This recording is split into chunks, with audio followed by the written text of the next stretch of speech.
on you! BBC! Shame on you! BBC! Shame on you!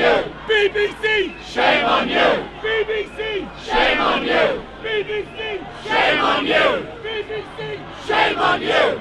We've just received confirmation that both ITV and Channel 4 will be running the appeal. So Mark Thompson, we send you a message today by banning the Gaza Aid campaign from the BBC. You have once again demonstrated that you are a poodle of this government. You are a hatchet man for this government. You have cut thousands of jobs from the BBC. You have slashed resources for news reporting from the BBC. You have gagged your journalists on Gaza. You have paid yourselves and your acolytes obscene amounts of money. You have run the BBC like a business. You have shown that you care not a jot for the public that you are supposed to serve. And most of all, you have shown how pig-headedly stupid you are to announce this ban just 2 days before our wonderful movement turns up on your very doorstep. So in the name of impartiality, in the name of fairness, in the name of humanity, we call on you to go, to resign, to get out.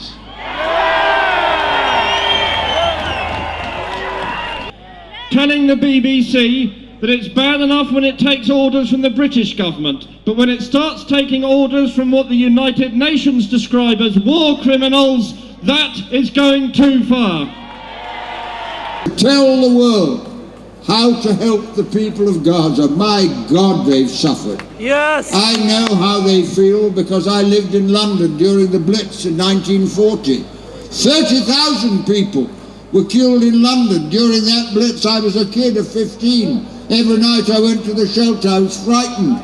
Came up in the morning, 500 people killed where I lived. London burning, the church I went to bombed.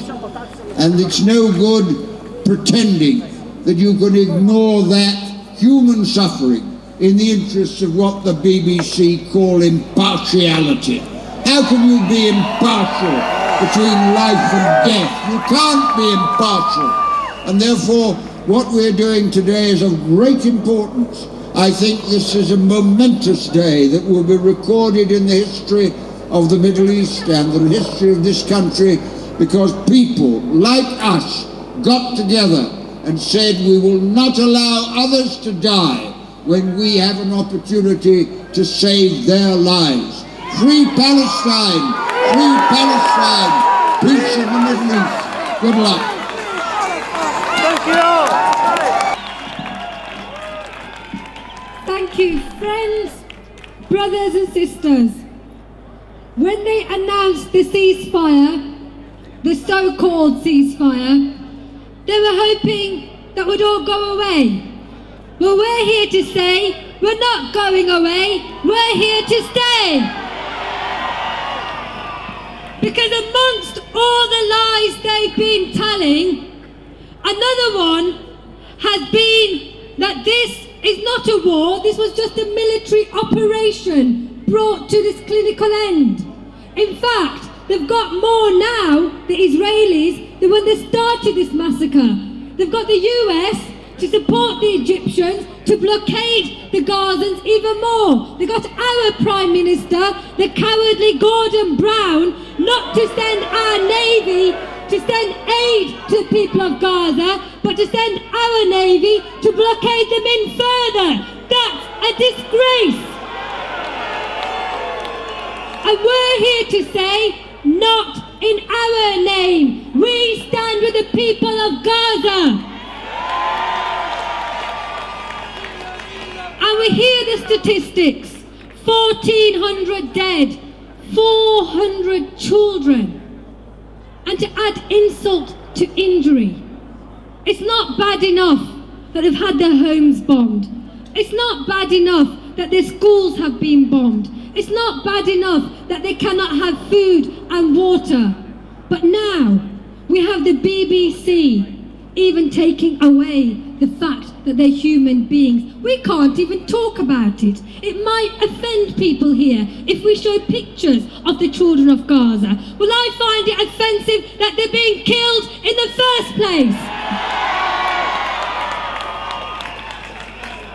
And furthermore, in the name of this so-called impartiality, they haven't even got the heart to admit that these victims need aid, and they dare to block the outpouring of generosity and humanity. And again, we're here to say, not in our name.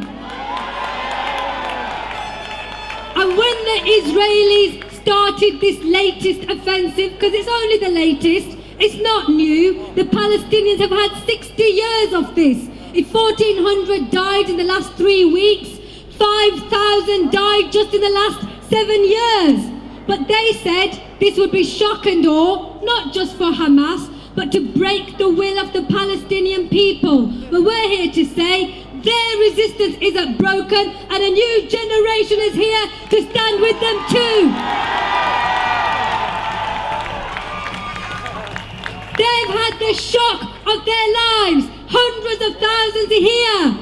Thousands and thousands in France, in Germany, in Spain, in America, and in Israel itself are saying now we know Israel is a Zionist, racist, terrorist state, and we are not afraid to say that.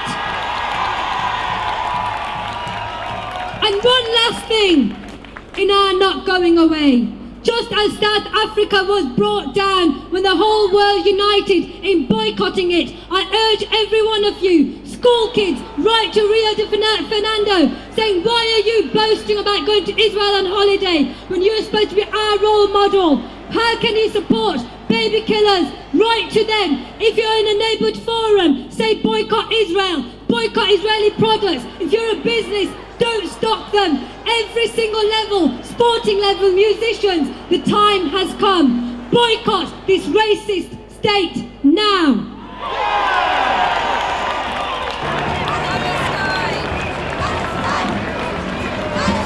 Very much indeed, Dad. We have one final speaker this evening, but before introducing him, I'd just like to let you know that ITV, Channel 4 and Channel 5 have all said they're going to broadcast the aid appeal for the Palestinian people.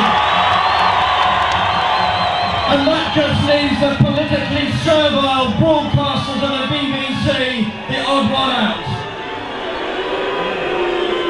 So we should all join Lindsay and burn our TV licences on the Stanford Broadcasting House.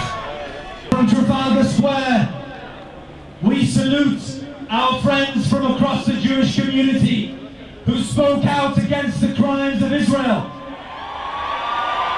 We salute the many Jewish voices from the world of law, from science and academia, and we salute Gerald Kaufman MP, who dared speak out and liken the actions and statements of the Zionist state to those of the Nazis. We salute them all. The BBC should be absolutely ashamed of the position that they've taken. They should not only screen the appeal for Gaza, they should screen it every single night. And what's more, they should be honest about the reporting on Gaza. If you want to see really what took place in Gaza, look at the Channel 4 programme, Unseen Gaza, that was on. Look at Press TV, look at Al Jazeera. The reporting on the BBC and on ITV and CNN and the like has been absolutely despicable.